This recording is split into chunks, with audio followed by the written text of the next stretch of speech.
Hey guys, good morning. My name is Luna. Welcome to my YouTube channel, and today we will be discussing 4 beginner tips for photographers. Let's get started.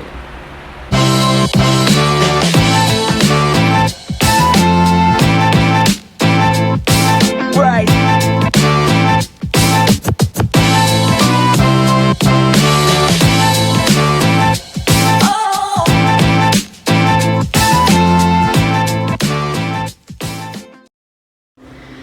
So tip number 1 is shoot it in raw images. When we first start, not all the time, but most of the time, especially if we didn't do our research before we bought a camera and we just bought a camera and we just started shooting, and all we really know is JPEG. When I started, I was shooting all my images in JPEG. I didn't even know RAW existed for a long time. I think my first year of starting, I just shoot on JPEG, added my images in JPEG. I didn't know there was a such thing of RAW till one day I went out with an old friend of mine who was also a photographer, and we were talking about photography, and he said, yeah, because I shoot on RAW. And I'm saying, wait, what's RAW? And he's like, well, RAW is a format. It's just like JPEG, but so much better. It takes out a lot of memory on your SD card and also your computer, but when you're editing your images, it gives you more of an advantage.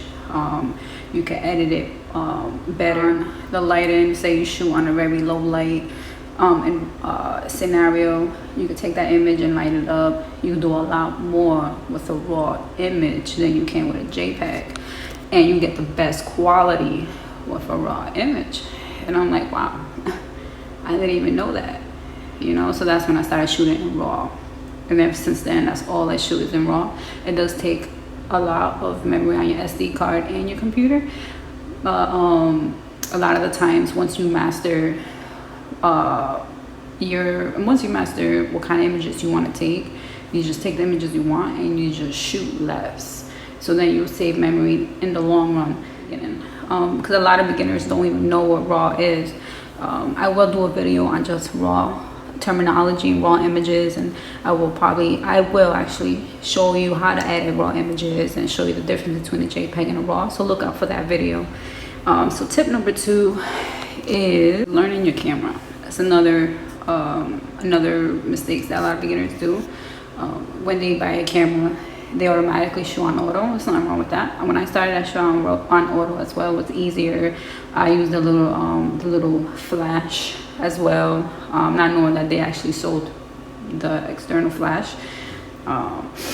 So yeah, learning your camera, learn how to shoot on aperture mode, learn how to shoot on shutter speed mode, learn how to shoot on manual mode. I shoot on manual mode because I like to be in control of my images at all times.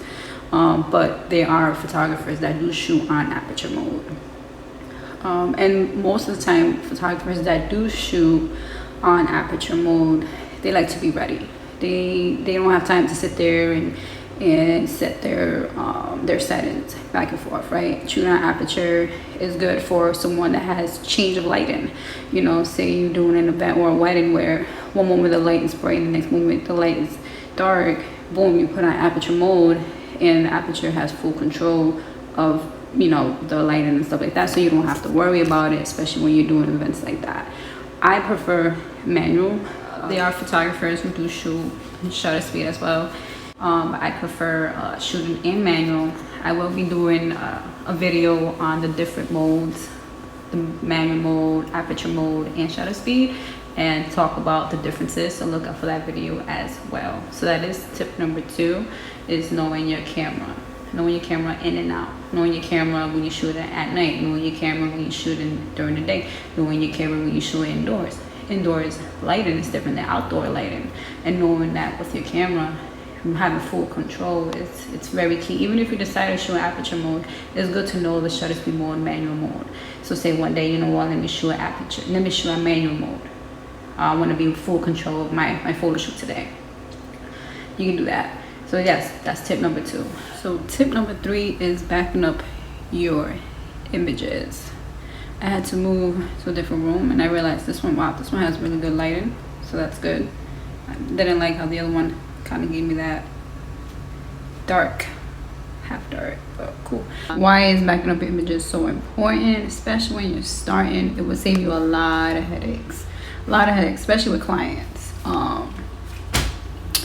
And the reason why it's so important is because, for instance, say you had a photo shoot and you wait days to upload your images.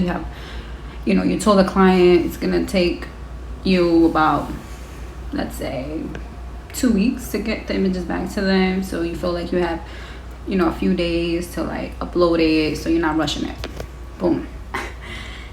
You finally upload the images, and your SD card, when you upload it to your computer, says error. Even when you plug the computer to the USB, when you connect the camera to the computer, it still gives you an error message. Man, what are you gonna do now? See, that's where backing up your images comes and saves you. If you back up your images right away, if you have, like, for instance, your camera has dual slots. I know a lot of cameras nowadays, especially the FX. I'm a Nikon shooter, so especially the FX cameras have dual slots.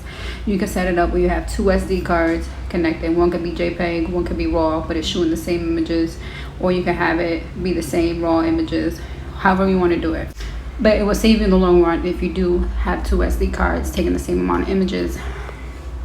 Because one SD card damages, you have another one. Say you upload it right away when you get home, you can upload it on your computer. You have a hard drive also backing it up, and you have an extra SD card. You're backed up 3 times, and that will save you a lot of headaches in the long run. When I first started off, I never thought about it. No one ever told me, yo, you should make sure you back up your images. It's really important, because if the SD card damages, what are you gonna do? And I had to experience that literally the hard way. I believe 3 times. I know the 3rd time is a charm. I should have learned my lesson the 3rd time, but I guess it didn't click, right? So that's why I'm doing this video. I'm doing this video so it can save you time and headaches, especially when you're starting off. So backing up your images is very crucial and very important. It will definitely save you headaches. I know I keep saying that. It's because I had a few clients where I had to tell them, I said, look, I really do apologize, but the SD card is damaged. And also, there's also something that I will get into in another video, but business insurance that do cover things like that. But that's something else, another topic that I will be discussing. So tip number 3 is definitely backing up your images.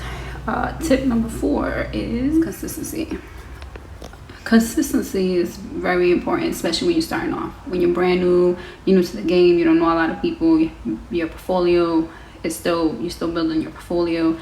With your consistency with your work, you're posting all the time, getting your name out there, you're networking, you're doing YouTube, you're constantly posting. You're networking with other YouTubers, social media.